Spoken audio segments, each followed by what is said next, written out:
అలాగే కార్యకర్తలకు కోసి ప్రజలందరికీ తెలుగుదేశం పార్టీ ఆవిర్భావ దినోత్సవ శుభాకాంక్షలు. ఈరోజు మన తెలుగుదేశం పార్టీ ఆవిర్భవించి దాదాపుగా 44 సంవత్సరాలు అయింది. ఈ 44 సంవత్సరాల్లో ఎన్నో చారిత్రక మార్పులు తీసుకొచ్చిన పార్టీ మన తెలుగుదేశం పార్టీ. ముందుగా మన తెలుగుదేశం పార్టీ ప్రారంభించినప్పుడు మన రాష్ట్రంలో, ఉమ్మడి రాష్ట్రంలో రెడ్డి కర్ణం వ్యవస్థ చాలా దారుణంగా ఉంది. అంటే రెడ్డి కర్ణం వ్యవస్థలు ఏం చెప్తే జరిగేది పల్లెటూళ్ళల్లో. అంటే మిగతా బడుగు బలిహీన వర్గాలు ఎవరు కూడా ముందుకు రాని పరిస్థితి.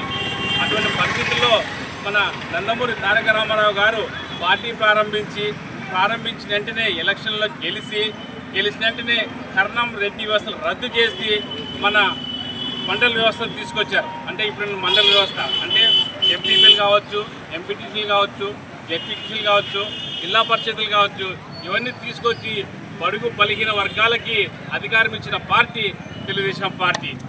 అలాగే మన తెలుగుదేశం పార్టీ దేశంలో కూడా ఎన్నో చారిత్రక విజయాలు సాధిస్తూ ఎన్డీఏ కన్వీనర్గా ఉంటూ, అలాగే మనకు రాష్ట్రానికి ఎన్నో పథకాలు తీసుకొచ్చి మన రాష్ట్రాన్ని సుశిక్షామలు చేసిన ఘనత మన చంద్రబాబు నాయుడు గారిది. అలాగే రాష్ట్రంలో వస్తే మనకు మహిళలకు రిజర్వేషన్లు అయితేనేమి, మహిళలకి ఆర్థిక సమానత్వం అయితేనేమి, మిగతా అన్ని రంగాల్లో కూడా తీసుకొచ్చిన ఘనత ఒక తెలుగుదేశం పార్టీ.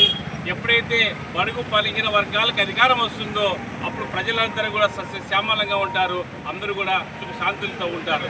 తెలుగుదేశం పార్టీ ఎన్ని ఒడుకుబిడుకులు వస్తే కూడా అవన్నీ కూడా తట్టుకొని ముందుకు పోయిందే కానీ ఎక్కడ డీలా పడలేదు, ఎక్కడ కూడా అనతి నిర్ణయం తీసుకోకుండా కూడా ఉంది. కానీ మనకి 2014-19లో మనం ఎన్నో అభివృద్ధి కార్యక్రమాలు చేసినాం. అభివృద్ధి కార్యక్రమాలు చేస్తే కూడా తెలుగుదేశం పార్టీని ఓడించి వైసీపీకి అధికారం తీసుకొచ్చారు. అధికారం తీసుకొచ్చిన తర్వాత ఏ అభివృద్ధి పనులు చేయకపోగా అరాచకం అవన్నీ ఉన్నాయి. ఆ అరాచకం పాలనలో కూడా ఎదురొట్టి నిలిపిన కార్యకర్తలు ఎవరంటే ఒక తెలుగుదేశం పార్టీ కార్యకర్తలే తప్ప మిగతా కార్యకర్తలు ఎవరు లేరని సభ తెలుసుకుంటాం. మరి రాబోయే రోజుల్లో కూడా తెలుగుదేశం పార్టీ అనేక సంక్షేమాల పథకాలు చేస్తూ ప్రజలకు మరింత దగ్గరై మరి తిరిగి అధికారంలోకి రావాలని కోరుకుంటూ ఈ అవకాశం ఇచ్చినటువంటి కోసి ప్రజలందరికీ నా కృతజ్ఞతలు.